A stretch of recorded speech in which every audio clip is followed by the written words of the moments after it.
এৰা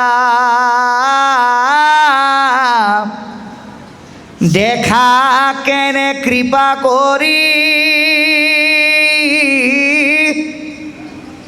আপুনি কহন্ত হৰি ভগতিক কৰি নানা ভাগ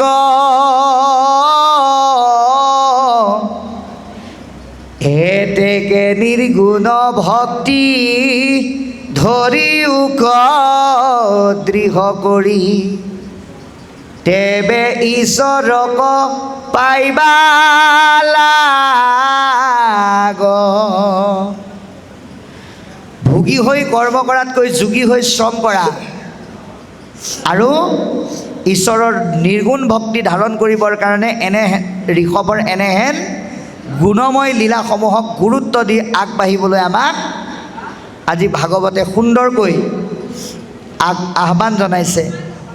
গতিকে তেওঁ যেতিয়া নিজেই যোগবলৈ বৰষুণ দিলে, ৰাজ্যৰ লোকসকলৰ মনত পুনৰ আনন্দ ঘূৰি আহিল, এক সুস্থিৰ বাতাবৰণ লাভ কৰিলে। কিন্তু ইয়াৰ বিপৰীতে ইন্দ্ৰই বৰ লাজ পালে বুলি কৈছে।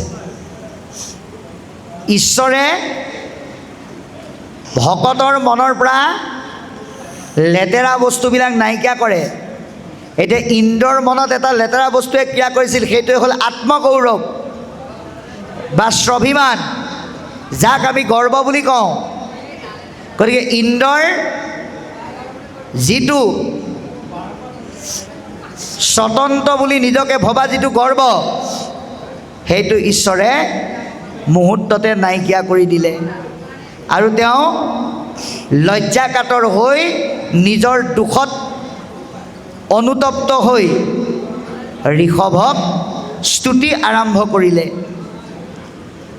আৰু স্তুতি আৰম্ভ কৰাই নহয়, কি কৰিলে?